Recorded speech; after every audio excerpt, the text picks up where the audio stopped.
Bienvenidos a todos. Soy el doctor Restituyo, presidente del ATSI en TVASI Tu Voz. Hoy TVASI al día, abril 29, 5 de la tarde. Nuestro invitado en el día de hoy, el doctor Porfirio Guzmán, que ya ha estado anteriormente con nosotros.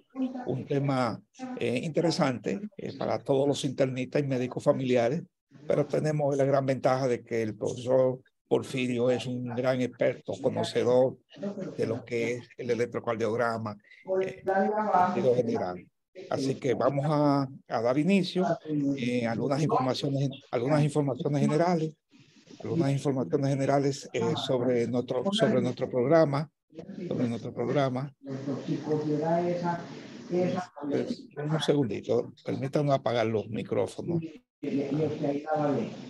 Sí. Ahí le dejo la inquietud que ya voy a entrar en la clase. Chao, hablamos más tarde. Cuando llegues a la casa. Sí, doctora Carmen, hay un micrófono prendido ahí. Déjenme ver. Ok. Sí, perdone. Algunas informaciones generales de nuestra asociación. TVASI Tu Voz sale, son 2 programas, los miércoles a las 8 de la noche y los sábados a las 5 de la tarde, como en el día de hoy. Desde New Jersey, New York, transmitimos este programa. Ya tenemos más de 1,760 suscriptores y más de 1,000 videos con diferentes temas de actualización, entre ellos el origen de la vida, el envejecimiento, trastorno en el electrocardiograma, como en el caso de hoy. También estamos en audio, ustedes ven esa plataforma, pueden suscribirse. En el día de hoy, por levantar su mano y hacer preguntas. Siempre mencionamos a nuestros fundadores, agradecerles siempre a ellos que hace 34 años fundaron esta institución en la ciudad de New York, doctor Eliezer Guzmán, doctor Bautista, también estuvo ahí el doctor Williams, y ahora más reciente un grupo de jóvenes se han integrado apoyando la gestión de esta asociación, como Carmen, Raiza, Cristian, la doctora Leonor Tavares. También la doctora Frances Robles estuvo en ese origen. Pero más recientemente, durante la pandemia, hace 3 años, estamos cumpliendo 3 años, estamos haciendo TVASI Tu Voz. Y nos ayuda Elba Rosa, la doctora Hermosén, la doctora Carmen, Kenia. El agradecimiento siempre para ellas, al igual para la doctora Silveria Alcántara, Raiza, y también la licenciada Evelyn Mateo, al igual que el doctor José Ruiz y el doctor Williams. Siempre mencionamos que si usted piensa emigrar o puede correr la voz, que si es médico, psicólogo, odontólogo, laboratorista, bioanalista, puede suscribirse, puede hacerse miembro de esta institución con su copia de título, llenando una aplicación y el pago de $100 por el año completo. Va a recibir una identificación, un ID, un diploma de membresía permanente y toda una historia de pertenecer a esta institución de 34 años de servicio en la ciudad de New York y en otros estados. Nuestro invitado en el día de hoy es invitado nuestro, no hay reporte de conflicto de intereses. Si alguien es nuevo en el día de hoy o piensa emigrar, nosotros ayudamos a los inmigrantes, médicos, enfermeras, dentistas, odontólogos, a insertarse de manera rápida, a obtener empleo, haciendo cursos de certificación corta como asistente médico, asistente dental, asistente de terapia física, flebotomista. Pueden comunicarse con nosotros para más detalles y obtener más información. Ya finalmente quiero dar detalles de que estamos en los últimos de logística de nuestro congreso médico, que lo vamos a tener en el Bronx, en el Hospital Montefiore del Bronx. Gracias a Rosarina de Telemundo, que se comunicó con nosotros y pudimos referir ante la tragedia del edificio que se desplomó la semana pasada en New York. Este congreso está dedicado a la diabetes, una ruta a la prevención, y además incluye una recepción el sábado 20 de mayo en la Galería de Arte de Pediatría 2000 en Nueva York, en el 3332 de Broadway. Están invitados, está libre de costo. Ahí van a hacer contacto, van a tener contacto con los invitados internacionales, los miembros del consejo directivo, los moderadores y todo el equipo nuestro que va a compartir esa noche, preparándonos para el otro día, que el 21 vamos a tener el Congreso Médico. Así que están invitados para mayo 20, mayo 21, para el Congreso Médico de Nueva York, que es el Congreso número 17. Finalizo recordándole dos grandes eventos, como son dos grandes ferias de la salud. Una el domingo 25 de junio en Pellsbury, New Jersey, y la otra va a ser en la ciudad de Elizabeth, New Jersey, en la escuela Juan Pablo Duarte José Martín, que está en Elizabeth, donde vamos a tener la feria número 10. Están invitados a integrarse, a registrarse para ofrecer servicios y se pueden comunicar con nosotros para más detalles. Doy paso a la doctora Carmen Rodríguez para introducir nuestro conferencista en el día de hoy.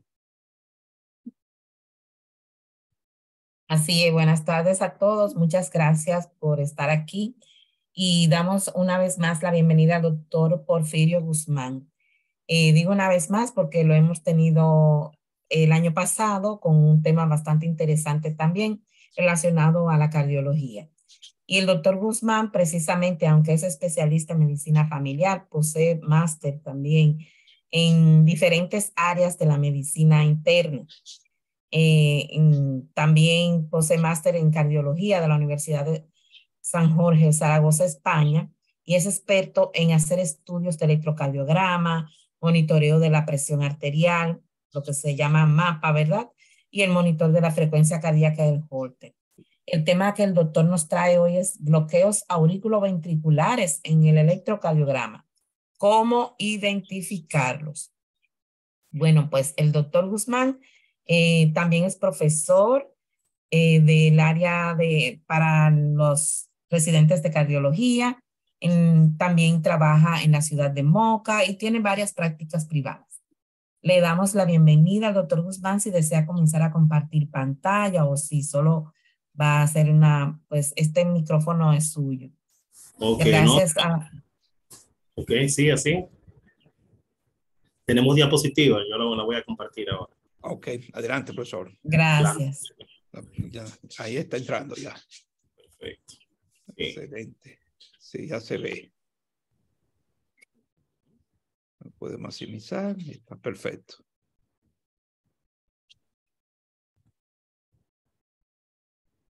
Ya, puedo comenzar así.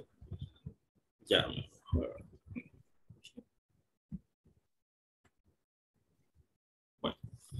Bueno, Sí. ahora que me avisan cuando comience. Adelante, profesor, puede comenzar. Bueno, pues para mí es un placer en esta plataforma de aprendizaje, que es la plataforma de Apsis, que le da charlas y conferencias para aprendizaje a todo lo que es el personal de la salud, llámese médicos especialistas, y es una plataforma muy importante, realmente dan temas muy importantes y para mí es un placer, ya que me gusta enseñar. Yo soy el doctor Porfirio Guzmán, como ya me presentaron, especialista en medicina familiar a mucha honra, especialista clínico, electrocardiografista clínico, y tenemos un máster en medicina interna y cardiología, y hacemos lo que es medicina interna y cardiología, tanto a nivel público como a nivel privado, y hacemos los estudios cardiológicos, electrocardiograma, MAPA y Holter. Entonces, el día de hoy vamos a hablar de un tema muy importante, por eso lo clasifiqué, porque existen bloqueos de rama, bloqueos sinoauriculares, pero sería muy extensa la conferencia. Lo ideal, el tema de hoy es hablar sobre los bloqueos auriculoventriculares y cómo identificarlos en el electrocardiograma. Entonces, vamos a hablar un poquito de historia, hablar de que antes de hacer el electrocardiograma, en los años 1830, por ahí, se inventó lo que es el galvanómetro. Eso era lo que se usaba para las patologías cardiológicas, cuando los pacientes llegaban con infarto, llegaban con arritmias cardíacas, se usaba este aparato, que con esas dos pinzas que ustedes ven ahí, se inventó en el año 1836, y se le ponía las pinzas en la piel al paciente, y si se medía la corriente eléctrica, y si daba hacia la izquierda, el paciente tenía una patología, y si daba hacia la derecha, no. Entonces, no podemos hablar de los bloqueos AB sin hablar de lo que es el electrocardiograma. El electrocardiograma fue inventado hace más de 100 años por Entowens. Entowens fue quien lo inventó, y a más de 100 años es la prueba más usada en cardiología. Se hace en 5 minutos, y en este estudio se detectan lo que son los bloqueos, las arritmias cardíacas, los infartos, y se detectan lo que son las isquemias miocárdicas, los que son las obstrucciones coronarias y demás.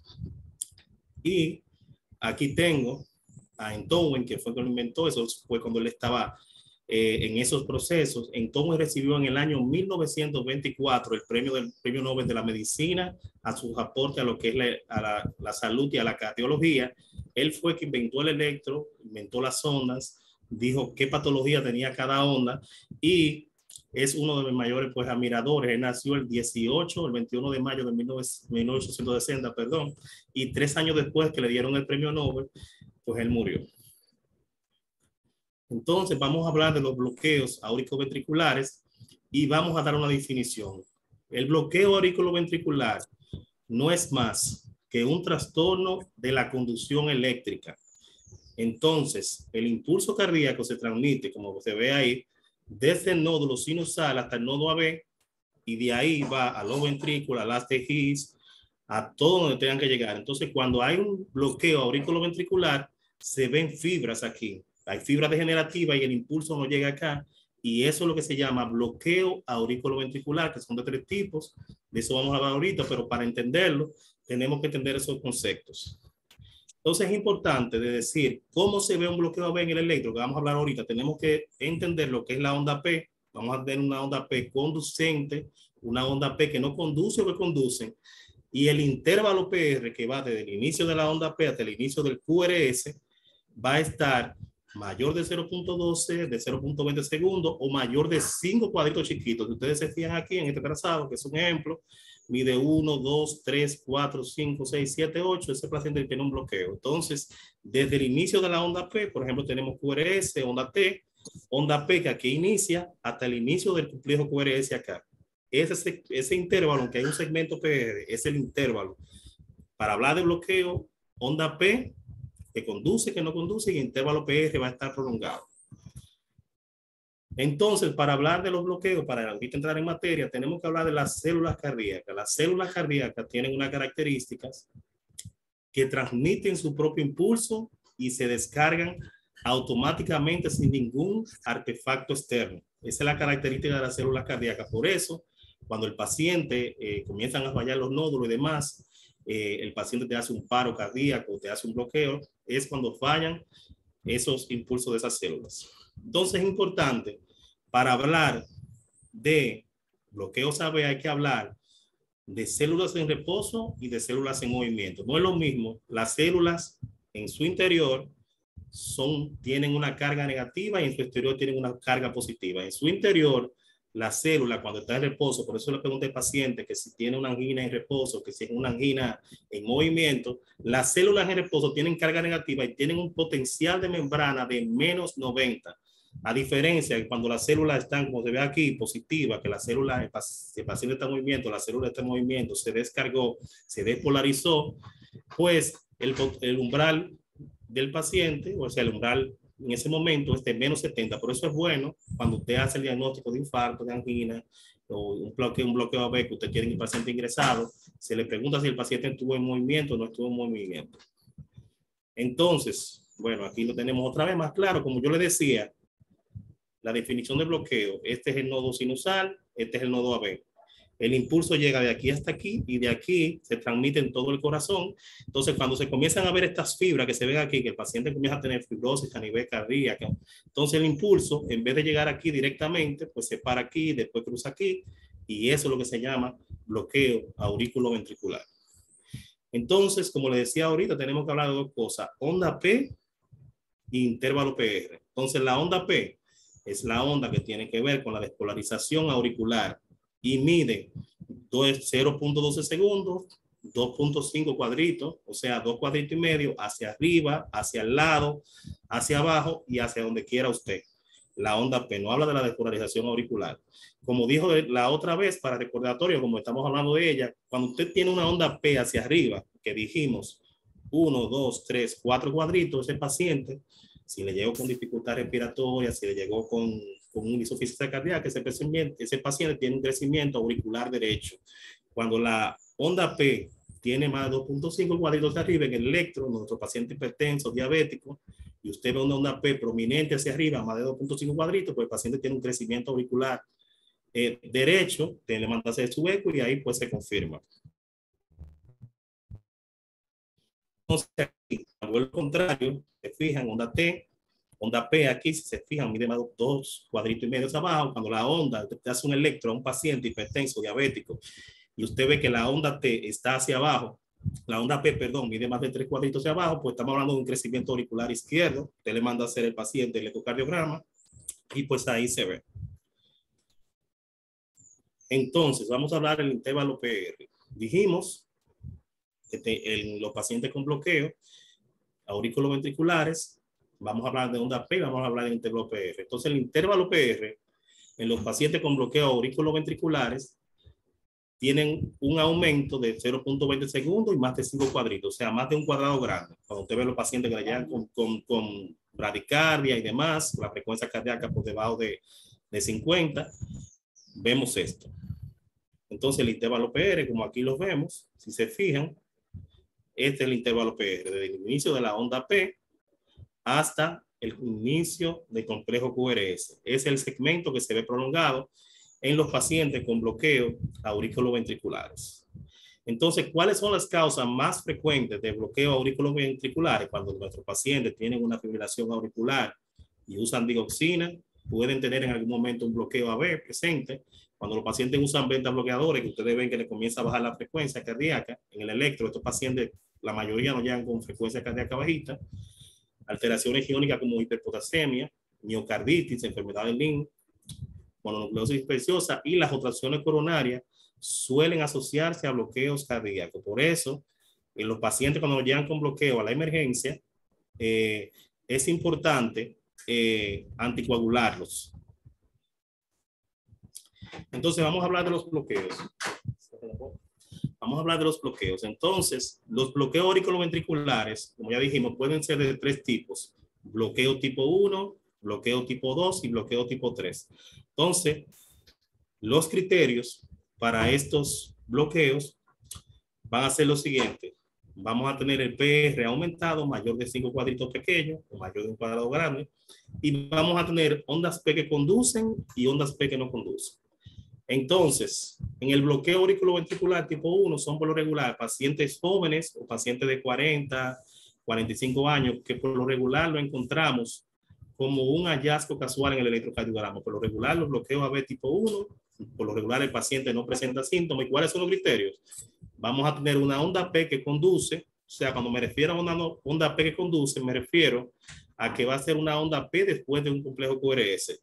Entonces vamos a tener un PR, si se fijan aquí en el trazado, tenemos 1, 2, dijimos que el intervalo PR es desde el inicio de la onda P hasta el inicio del complejo QRS. Entonces vamos a tener un PR prolongado, como se ve aquí en este trazado, 1, 2, 3, se ven más de 8 cuadritos. Vamos a tener una onda P que conduce, o sea, detrás de cada onda P va a haber un QRS y la distancia del PR en cada trazado que usted vea un bloqueo AB tipo 1, que lo encuentre por casualidad, va a tener la misma distancia. Si se fija aquí, va a tener la misma distancia, aquí tiene la misma distancia, el PR, aquí tiene la misma distancia y aquí tiene la misma distancia. Estos pacientes, cuando lo encontramos, se debe de investigar, se debe de agregar su antiagregante plaquetario, investigar la causa de estos pacientes, si el paciente es fumador, si sufre de alguna cardiopatía, de la causa anterior, tiene alguna miocarditis por ahí y no lo sabe, y demás. Esto es otro ejemplo del bloqueo de primer grado, como dijimos. Vamos a tener una onda P que conduce, o sea, una onda P, detrás de cada onda P va a haber un QRS, o delante, mejor dicho. El segmento PR, el intervalo, perdón, va a tener la misma medida en todos los trazados. Se fijan, aquí tiene la misma medida, aquí tiene la misma medida, aquí tiene la misma medida, y va a tener la misma medida la onda P conduciente y el PR prolongado. Otra vez otro ejemplo aquí. Entonces, estos tipos de pacientes, pacientes jóvenes, 40 años, los pacientes que usan vapor, que usan juca, pacientes totalmente asintomáticos. Los pacientes con este tipo de bloqueo no presentan ningún tipo de síntomas, se encuentran por lo regular por un hallazgo casual. Entonces, llegamos al bloqueo tipo 2 de segundo grado, al bloqueo AB de segundo grado, que puede ser en MOBI tipo 1 o bloqueo de Weckenbach o en MOBI tipo 2. Entonces, ¿cuáles son los criterios? Como dijimos, si la P conduce o no conduce, que en el anterior dijimos que conducía la P, el PR debe de estar prolongado y si el PR tiene la misma medida o no. En el bloqueo MOBIX 2 tipo 1, vamos a tener el PR aumentado, como dijimos anteriormente, pero el PR va a ir en ascenso. Si se fijan, aquí tiene como 5 cuadritos, aquí tiene como 6, o sea, va a estar en ascenso.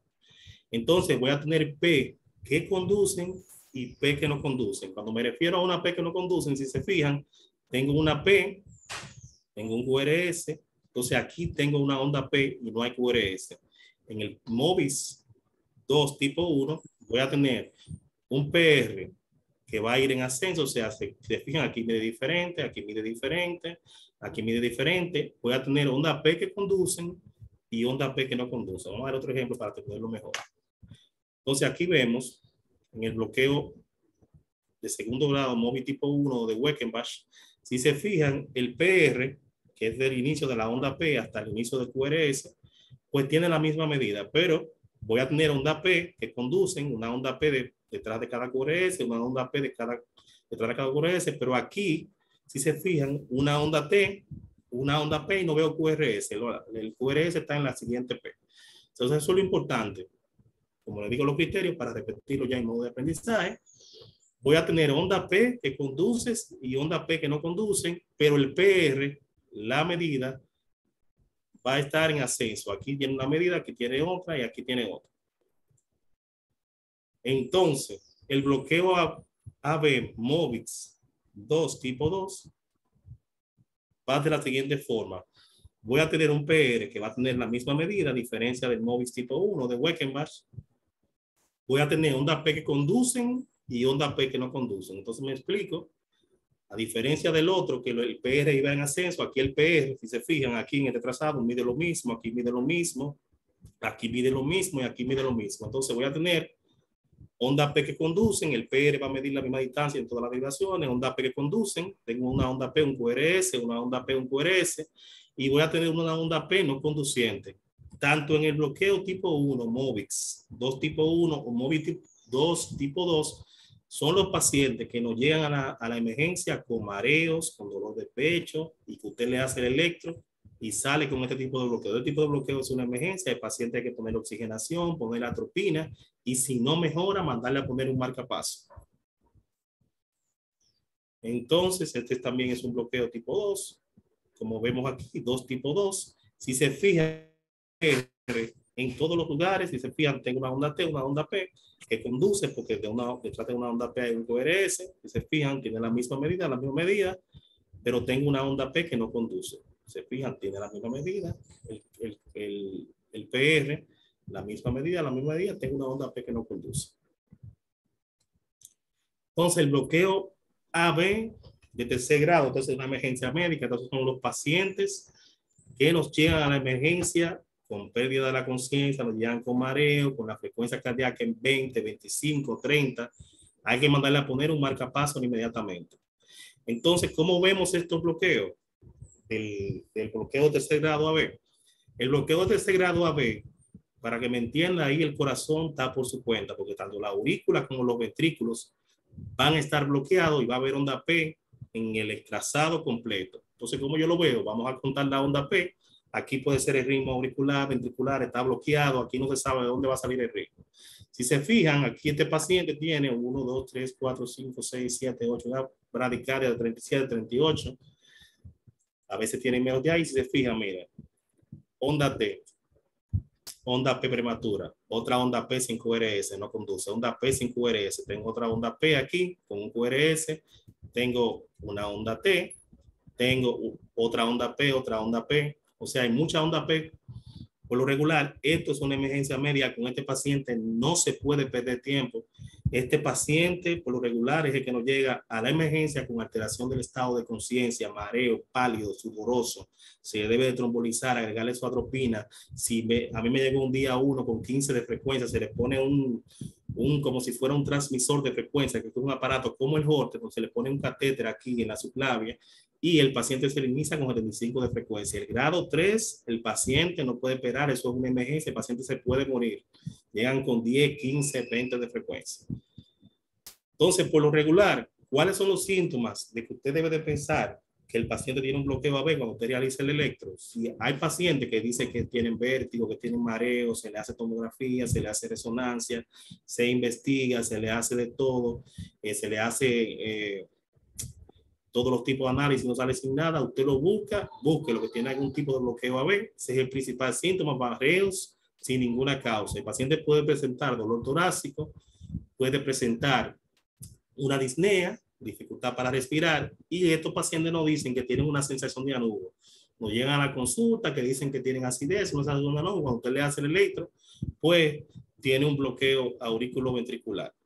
Entonces, por lo regular, los estudios cardiológicos que se le deben hacer a estos pacientes, cuando están ingresados, ya que usted lo estabilizó, o antes de realizar el marcapaso, se le debe realizar un ecocardiograma, porque estos pacientes, como tienen una hiperexpulsión, tienen una isquemia, pueden tener una obstrucción coronaria, los bloqueos siempre están asociados a obstrucciones coronarias, a infartos, se le debe mandar de hacer encima a estos pacientes, se debe hacer el ecocardiograma a estos pacientes, usted va a encontrar ahí una hipocinesia, una isquemia hemocárdica, se les realiza el Holter, ¿verdad que sí? Si es un tipo 1 y usted quiere saber el tipo de bloqueo que es, aunque usted lo sepa, para ver la constancia de que hace el bloqueo en el Holter, y se le debe hacer un electrocardiograma.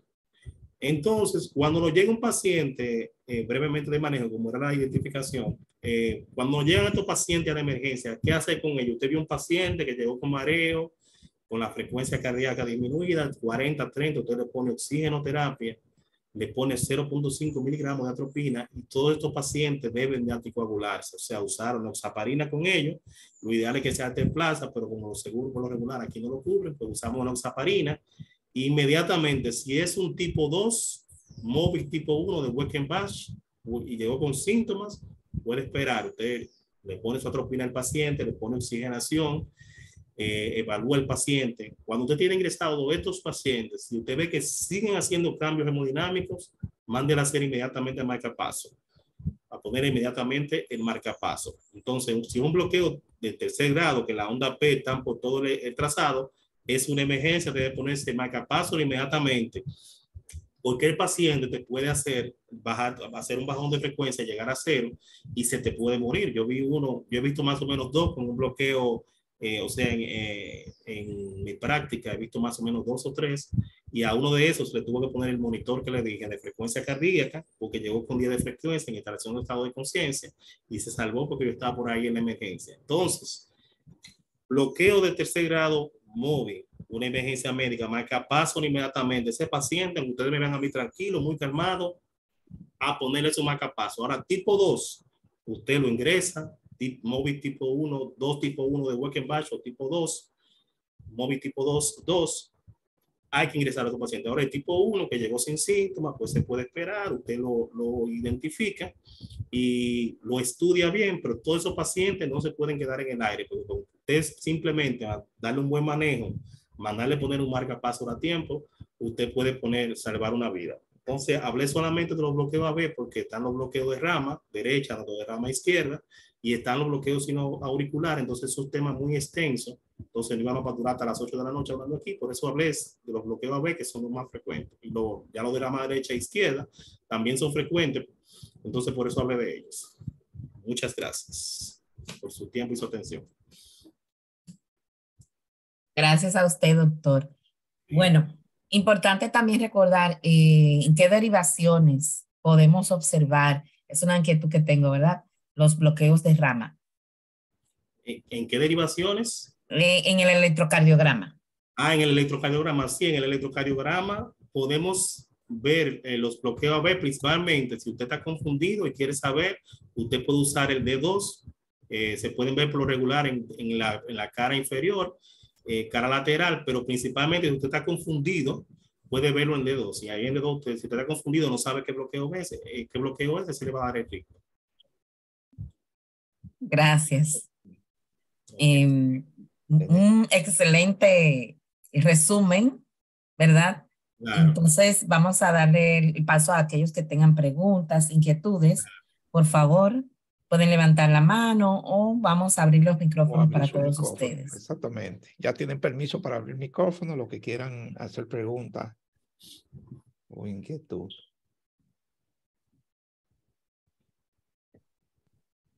Profesor, en jóvenes usted tiene experiencia frecuente, está aumentando mucho los bloqueos en jóvenes. En jóvenes, sí, en jóvenes por lo regular, en los pacientes que usan vapor, que usan juca, en pacientes que tienen alguna cardiopatía. Usted sabe, como yo dije, las causas que son por equilibrio hidroelectrolítico, por hipopotasemia, pero en jóvenes, de cada 10 o 15 jóvenes que usted ve, aparece uno. Por lo regular, son asintomáticos en los jóvenes, por lo regular, pero sí aparecen. Usted sabe, pueden aparecer. ¿Alguien más? ¿Alguna inquietud o pregunta?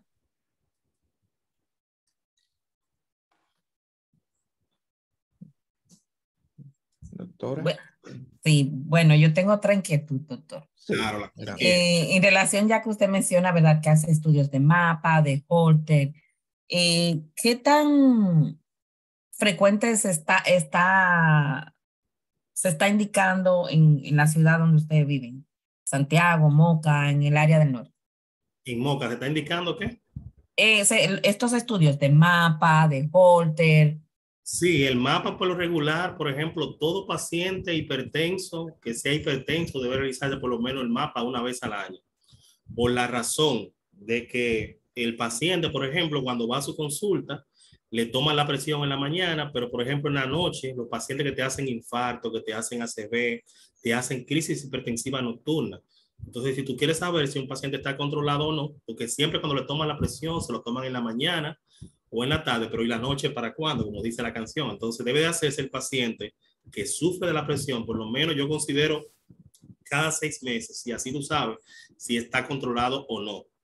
El Holter, los pacientes que son hipertensos, diabéticos, como les decía, una de las complicaciones de estos pacientes es que hacen ACV, que hacen infarto, que hacen arritmias. Entonces, en el Holter tú puedes detectar un infarto, una arritmia sintomática, que los pacientes que yo decía en la conferencia anterior, que hacen ACV, buscan lo que tienen alguna arritmia cardíaca.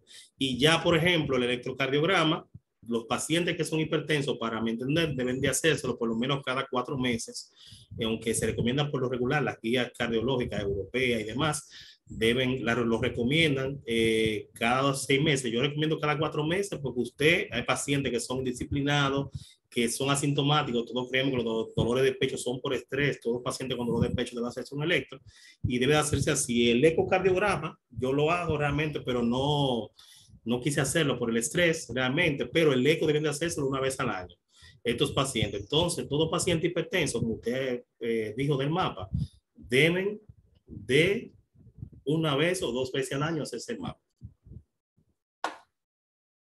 Gracias. ¿Alguien más que desee intervenir? Levantando la mano, doctora, el doctor Petit, Ronel, levantó la mano. Ese es mi amigo. Sí, adelante, Ronel, puede abrir su micrófono. Ronel Petit, ok, listo. Bienvenido. Abra su micrófono ahí, el doctor Petit. Es mi compañero. Ah, sí, sí. Puede abrirlo y el doctor, listo. Sí, adelante. Parece que no ha podido abrir su micrófono. O Glenny también, que está levantando la mano. Doctora Collado. Buenas, ¿me escucha? Sí, ahora sí. Sí. Adelante, Petit. Buenas, sí, buenas tardes, sí, buenas tardes. Muchas gracias. Y doctor Guzmán, muchas felicidades otra vez más. Gracias. Como siempre, por su conferencia, por su charla. La pregunta rápidamente mía es, usted mencionó en su exposición que en el grado 1, en bloqueo auriculaventricular tipo 1, los pacientes generalmente llegan sin síntomas asintomáticos y son pacientes jóvenes. Entonces, mi pregunta es, en caso de que uno encuentre un paciente así y con factor de riesgo, por ejemplo, un paciente que fuma o que usa vapor, ¿en cuánto tiempo uno puede citar a ese paciente y qué manejo uno le da? O sea, que no tiene síntomas, pero que tiene factor de riesgo. ¿Qué debe hacer los pacientes? Gracias. Doctorísimo. En esos pacientes que usted lo vea tipo 1, que tienen, ¿verdad que sí? Como dijimos, su onda P que conduce, su PR prolongado, pero como dice el doctor Petit, que hizo una excelente pregunta, esos pacientes se deben de agregar ya sea su antiagregante plaquetario como su aspirina 81, si tienen factor de riesgo, y se le debe hacer un electrocardiograma, aunque no tengan síntomas, se deben de citar a los 15 días por lo regular, y luego a las 3 semanas luego repetir un electrocardiograma. Y aparte de eso, de usted agregarle su aspirinito 81, doctorísimo, que eso es lo que más tenemos a mano, pues hacerle su eco, hacerle toda su analítica y demás, e investigar la causa. Porque como le dije, como nos llegan asintomáticos, ya si por ejemplo si es fumador, usted piensa que sí, que esa puede ser la causa, entonces usted va a ver cambios en el electro, de que el bloqueo se va a ir corrigiendo poco a poco. Perfecto. Ya si es un paciente tipo 1, que usted lo ve y le dio su excelente manejo, como yo sé que usted que maneja muy bien sus pacientes, y usted le puso su aspirinita y el paciente es fumador, y usted ve y le dice, doctor, en la consulta yo me estoy como medio mareando. Entonces ahí lo mandamos a evaluar, hacer su eco y evaluamos, mandarle a poner su marcapasos. Pero todo paciente, como dice el doctor Petit, con un grado tipo 1, aunque no tenga síntomas, si es fumador e hipertenso y lleva su pastilla de la presión, debe agregársele su antiagregante plaquetario, ya sea su aspirinito 81, su clopidogrel, como considere usted, como usted vea su electrocardiograma, pero debe de hacerse así. ¿Por qué? Porque siempre los bloqueos van asociados a isquemia, a infarto. Los pacientes que te hacen bloqueos sintomáticos, si tienen factor de riesgo, búscalo, que vienen y te hacen un infarto. Y a las 2 semanas tú las repites el electro, tú vas a ver cambios, y luego a las 3 semanas tú lo repites otro, le mandas el soporte. Ahora, si tú ves que a los 15 días el paciente le dice, doctor, me estoy sintiendo como medio mareado, pues lo vamos a evaluar con el hemodinamista y le mandamos a poner su marcapasos, porque el paciente, lo más importante en estos pacientes son los cambios hemodinámicos. Por lo regular, aunque te llega asintomático, si este problema, el bloqueo, aunque sea tipo 1, el paciente va a comenzar a presentar cambios hemodinámicos, pero con una aspirinita el paciente puede mejorar. Sí, claro. Doctora Collado, ahora usted puede abrir su micrófono. Claro. Sí. Adelante, doctora. Buenas tardes.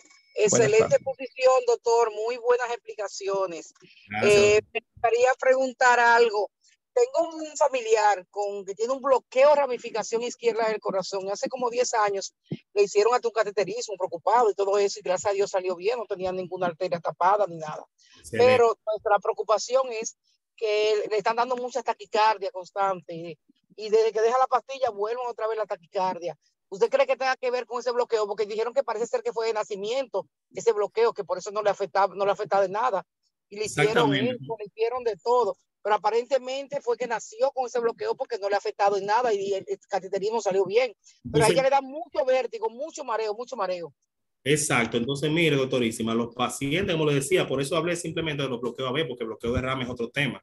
Los pacientes que son hipertensos, que tienen problemas cardíacos, son hipertensos, diabéticos, terminan en algún momento, te hacen bloqueo tanto de la rama derecha, que es RCR, o en bloqueo de la rama izquierda, que es un QR o un RS. Entonces, ¿qué es lo que tú tienes que hacer con estos pacientes? Cuando los pacientes se le hacen cateterismo y sale normal, perfecto, y deja la pastilla, ese paciente debe estar manejado con un aspirina 81, con un clopidogrel, porque me imagino que hizo un infarto, lo que no tuvo fue obstrucción coronaria. Entonces, ¿qué pasa? Cuando él deja la pastilla y hace taquicardia, quiere decir que el paciente tiene obstrucción coronaria, o sea, que debe de usar la pastilla, y en dado caso de que el cateterismo haya salido normal, ese paciente debe de hacérselo un ecoestrés, que es un eco inducido por fármaco, por endobutamina, que muchas veces en el cateterismo no se ve, y es un eco profundo y ahí sale si hay obstrucción coronaria o no. Pero si se le hizo un infarto, hizo cateterismo, aunque no haya traído obstrucción coronaria, debe de usar el aspirina o clopidogrel. Y si deja la pastilla, quiere decir que el paciente tiene una cardiopatía isquémica, o sea, que tuvo obstrucción coronaria, tuvo una isquemia, perdón, lo que no tuvo fue una obstrucción de una arteria total o más de un 50%, pero el bloqueo de rama izquierda, como dijo el doctor, estaba muy bien, este nacimiento, por eso es secundario a la patología cardiovascular, o sea, eso, el bloqueo, eso es como una consecuencia de eso, pero por lo regular, cuando un paciente se hace un cateterismo, tuvo un infarto, debe de quedarse, aunque no haya habido, no se le haya puesto stent, que se llama, porque cuando tiene una arteria tapada a la mitad o total, se le pone una mallita, que es un stent. Pero cuando tienen todas las arterias tapadas, como yo tengo muchos pacientes así, tengo como 10 o 12, se le pone un balón gástrico, que los pacientes se mueren, que yo por lo regular lo tengo manejado, porque se mueren a los 3 meses, pero cuando el paciente hace un infarto, se le hace un cateterismo y deja la pastilla y hace taquicardia. ¿Qué es lo que te quiere decir a ti? Que que tiene una isquemia, o sea, que ocurre una obstrucción en las coronarias y que el paciente debe usar la aspirina o el anticoagulante. Pero si el cateterismo salió bien, ese paciente, como hizo un infarto a los 2 años, debe hacerse un cateterismo, y si no se le hizo el ecoestrés, que es lo que va, o la prueba de esfuerzo, o la prueba de Bruce Lee, debe de hacerse, porque muchas veces en el cateterismo no sale, muchas veces. Ya que uno, cuando se manda a hacer el cateterismo, hay que decirle al hemodinamista qué es lo que él va a buscar. Entonces, si salió negativo el cateterismo, a su familiar es bueno que le hagan un ecoestrés, que es un eco profundo, donde se le da dobutamina, que es un medicamento que pone su corazón a su máxima presión, y ahí sale realmente lo que tiene el paciente. Muy bien. También Pimentel, la doctora Pimentel, puede abrir su micrófono y hacer su pregunta. Yo, Kendi. Adelante.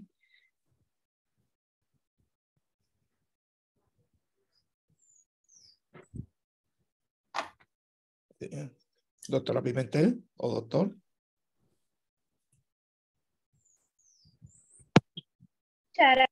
Sí, adelante. Excelente, doctora Pimentel. Okay, muy buenas tardes, decía a todos.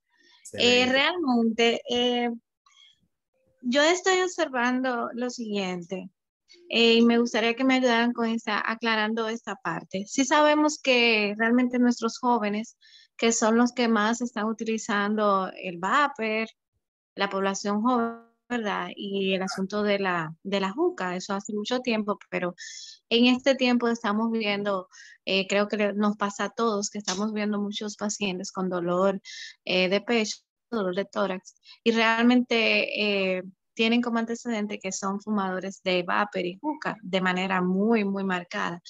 Pero yo tengo una incógnita y quiero saber, la predisposición de que haya dado COVID a muchos de la población, ¿está teniendo que ver con que se desarrolle esto de estas manifestaciones clínicas que están presentando los jóvenes también, eso mismo de bloqueo y derrame pericárdico, que podemos ver y observar? ¿Se está demostrando que eso tiene relación directa con secuelas del COVID?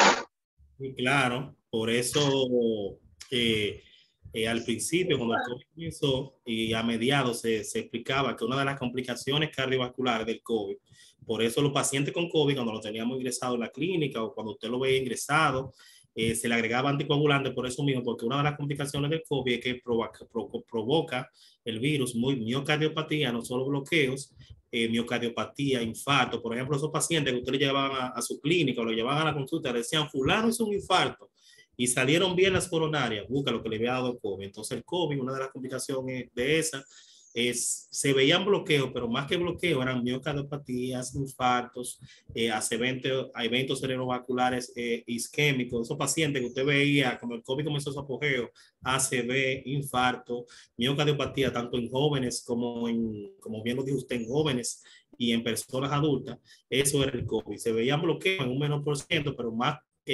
obstrucciones coronarias y eventos cerebrovasculares. Muy interesante, doctorísima, su pregunta. Va relacionado, claro que sí. Muy bien, muchas gracias. ¿Alguien más? ¿Pueden abrir su micrófono o levantar la mano si tienen alguna otra duda o pregunta? Bueno, doctora Carmen, parece que se acabaron la pregunta, ¿verdad? Cuando se acaban la pregunta es porque el profesor explicó muy bien. Así es. Yo creo que sí. Tan rápido. Antes de finalizar, creo que la doctora tiene algunos detalles de nuestro congreso, pero antes de eso, agradecerle sobremanera al doctor Porfirio Guzmán por su esfuerzo en el día de hoy. Tengo entendido que es la tercera vez que viene y hubo un grupo que le pidió también que hablara de este tema. Es decir, que nos queda ya un poquito más bajando hacia las ramificaciones, como él mencionó. Sí, claro, vamos a seguir hablando sobre eso. Muy pronto para eso. Adelante, doctora. Sí, bueno, pues muchas gracias al doctor, a los participantes, y aprovechar, bueno, que el doctor es un influencer porque tiene un buen arraigo, recordándoles que tenemos el 17º Congreso de la APSI en Nueva York, en el Hospital Montefiore, el 20 y 21 de mayo.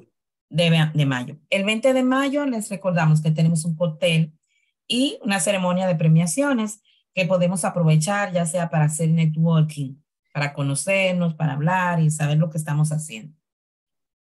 Donde, bueno, pues en Pediatrics 2000, en la galería de la clínica del doctor Tapia, que gentilmente siempre lo ofrece para todos los profesionales, y está en Broadway con 135 Street, entonces en Manhattan.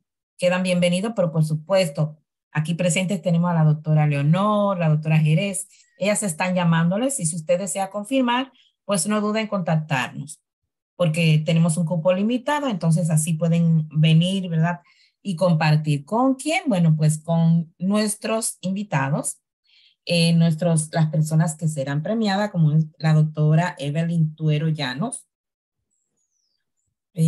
También tenemos al licenciado Tirso Mejía y el artista Gilly Nelson, también será homenajeado y por supuesto escucharemos de él su música, tendremos la ambientación durante toda la noche, ¿sí? ¿Qué más, doctor, tenemos para reconocer? Sí, al doctor Marasco y al doctor Amin Cruz, que es doctor en historia y con un apoyo dentro de la comunidad de 51 años de servicio. Ese que será una gran oportunidad de conocerlo, de inspirarse en la historia de ellos, que han ayudado a crear muchos programas en el área de New York, New Jersey y otras ciudades.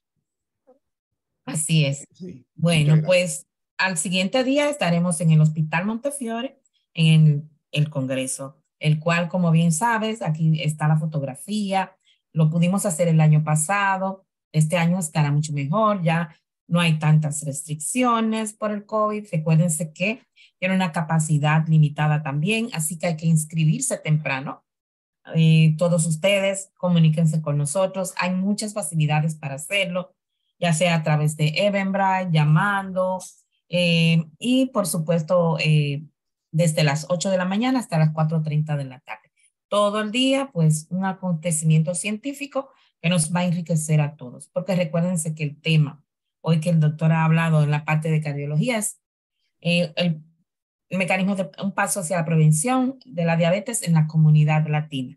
Nosotros que estamos ya lamentablemente reconocido como el primero o el segundo grupo en Estados Unidos con más altos niveles de diabetes y prediabetes, qué importante es volverlo a traer este año al Congreso. ¿Qué áreas abarcará? Bueno, pues tendremos invitados que nos hablarán de las diferentes áreas en las que la diabetes debe de ser vista, analizada, y diferentes especialistas. Especialista de la piel, neurólogo, el doctor Carlos Williams, cardiólogo, también nutricionista, especialista del ejercicio. Así que, por favor, si usted no está aquí y tiene alguien que vive en Nueva York, New Jersey, Filadelfia, que pueda llegar, pues invítelo, hágale saber, ¿sí? De este congreso. Y por supuesto, también habrá nuevas estrategias para el diagnóstico y tratamiento. Siempre habrá innovación en este congreso sobre la diabetes mellitus. Así que aquí están las personas que estarán presentes, parte de ellos ya o sea, los que han confirmado, la doctora Evelyn Tuero Llanos, médico especialista en medicina familiar, médico internista, perdón, también la doctora Leonora Tavares, especialista en salud mental, el doctor Eliezer Guzmán, cardiólogo, el profesional de la nutrición, licenciado Víctor Acosta, también el doctor José de León, Edwin Torres, quien es enfermero, pero también participa en el campo de la diabetes, el doctor Carlos Williams y el doctor Bienvenido Fajardo. Por supuesto, vendrán muchos más. Queremos darle las gracias por haber puesto atención y les recuerdo que no duden en contactarnos para hacer esa intención de asistir al Congreso y estar ya preparados para recibirlo como todos ustedes se merecen. Muchas gracias. Gracias, doctora Carmen. Gracias, doctor Porfirio Guzmán, por su participación y a todos ustedes. Buenas tardes. Igual. Gracias, Guzmán.